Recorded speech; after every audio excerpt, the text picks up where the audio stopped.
Arkeologi publik itu sebetulnya adalah suatu perkembangan dalam sejarah arkeologi ketika arkeologi kemudian merasa perlu berhubungan lebih banyak dengan masyarakat. Arkeologi itu merasa bahwa mereka terlalu banyak mementingkan dirinya sendiri. Mereka melakukan penelitian-penelitian sesuai dengan keinginannya sendiri. Nah, kemudian mereka menyadari bahwa mereka membutuhkan masyarakat dan hasil-hasil penelitiannya itu juga harus diperuntukkan masyarakat, sehingga muncullah bentuk-bentuk hubungan antara arkeologi dengan masyarakat, arkeologi dengan publiknya. Nah, itu inti dari arkeologi publik. Prinsipnya ini berada pada pemahaman tentang bagaimana warisan budaya atau tinggalan arkeologi itu sebetulnya adalah untuk semua. Jadi peninggalan itu atau warisan itu bukan hanya untuk arkeologi, sehingga semua pihak pun sebetulnya boleh atau bisa memanfaatkannya untuk kepentingannya masing-masing. Hanya saja kalau kepentingan masing-masing itu dibiarkan begitu saja, maka yang terjadi adalah konflik. Oleh karena itulah kemudian ada arkeologi publik yang prinsipnya menggabungkan antara kepentingan-kepentingan arkeologi dengan kepentingan-kepentingan masyarakat. Nah, jika ini sudah dapat dijadikan satu, dapat disinkronisasikan, maka yang terjadi adalah kerjasama yang baik, bagaimana masyarakat dan arkeologi itu bisa memanfaatkan warisan budaya yang ada, tinggalan-tinggalan arkeologi yang ada, itu untuk kepentingan bersama, untuk kesejahteraan umat manusia. Sebetulnya memang masyarakat itu bisa membantu arkeologi antara lain juga dengan memberikan informasi pengetahuan yang mereka ketahui tentang warisan budaya. Nah, salah satu bentuknya itu tentu saja adalah mitos, legenda yang mereka ketahui.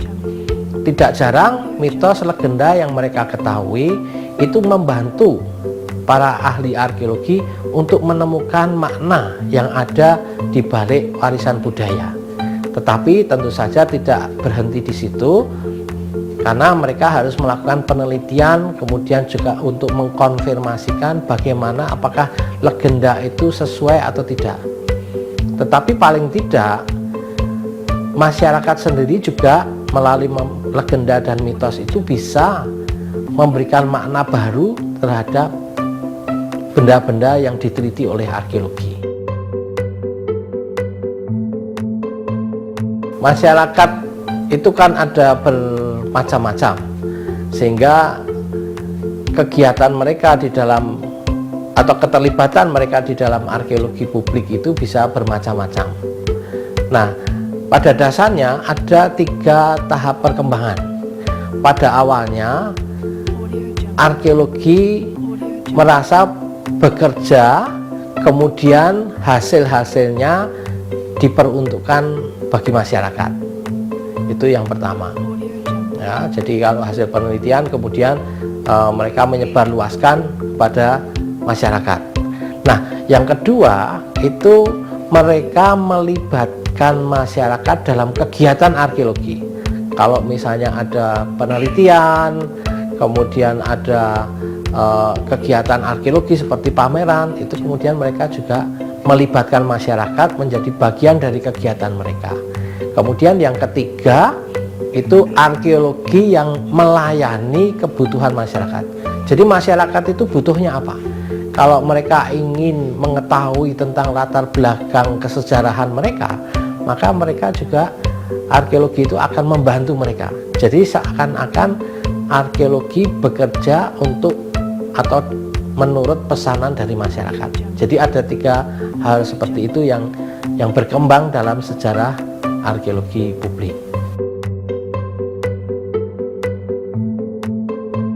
Dulu itu Sangiran kondisinya masih kering tahun 80-an itu masih sangat gersang, sekarang sudah mulai hijau, dan penduduk juga sangat sulit untuk memanfaatkan tanah untuk lahan pertanian mereka, sehingga memang ada kecenderungan mereka memanfaatkan fosil yang ditemukan di ladang-ladang mereka untuk menambah income dari mereka.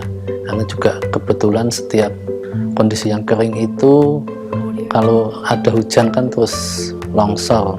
Nah, di dalam setiap longsor itu akan ada singkapan-singkapan yang potensi untuk memunculkan fosil, dan itu di daerah yang seluas 56 km persegi, sehingga pemantauannya juga agak sulit untuk perlindungan waktu itu.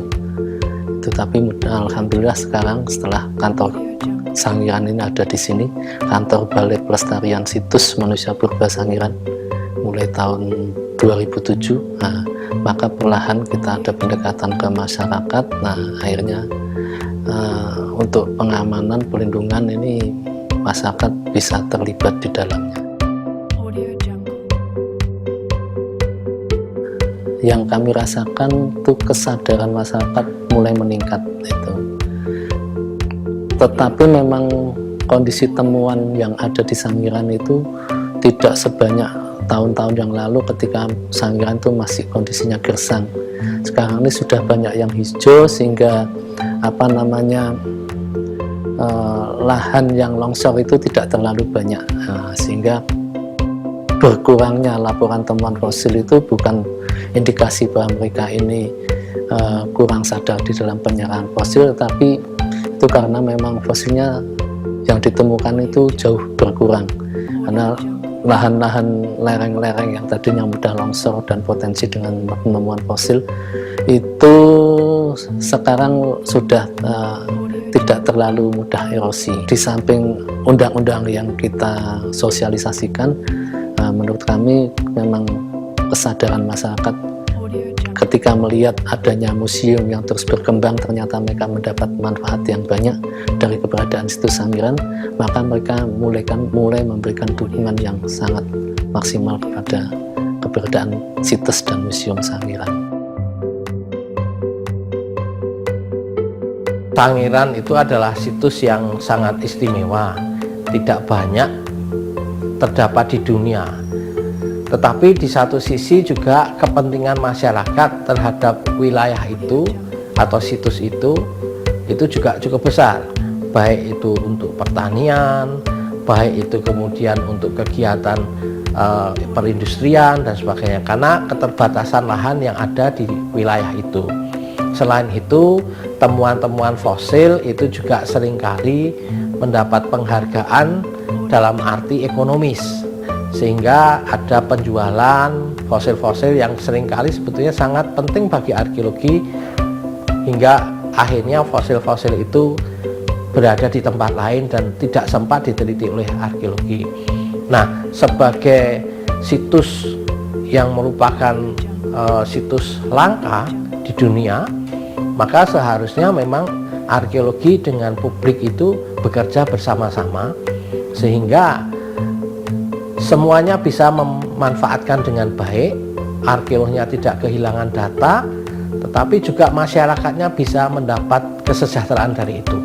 Oleh karena itulah dalam kerangka arkeologi publik itu kerjasama dan saling pemahaman antara arkeologi dengan masyarakat di Sangiran sangat diperlukan. Masyarakat dalam pengertian ini tidak hanya masyarakat setempat tentu saja, tetapi juga masyarakat dunia. Karena masyarakat setempat dengan masyarakat dunia pun berbeda kepentingan. Masyarakat yang ada setempat itu lebih merasakan sebagai kebutuhan ekonomi, sedangkan masyarakat di dunia itu lebih pada kebutuhan untuk melestarikan dan memanfaatkan demi ilmu pengetahuan. Karena Sangiran adalah tambang fosil yang sangat luar biasa untuk memberikan data-data tentang proses evolusi manusia di dunia. Nah, itu adalah nilai yang sangat luar biasa di situs Sangiran ini. Karena Museum Sangiran ini kan sifatnya museum untuk yang edukasi ya, di samping hiburan. Memang kita coba tampilkan museum yang menarik. Itu kita punya program rutin untuk pameran keliling gitu. Selain pameran keliling, kita juga ada sosialisasi itu untuk para pelajar. Biasanya tiap tahun kita ada program seperti itu. Selain itu juga beberapa kali kita adakan lomba penulisan karya ilmiah yang terkait dengan keperbakalaan, dan itu juga mendapat sambutan yang sangat luar biasa.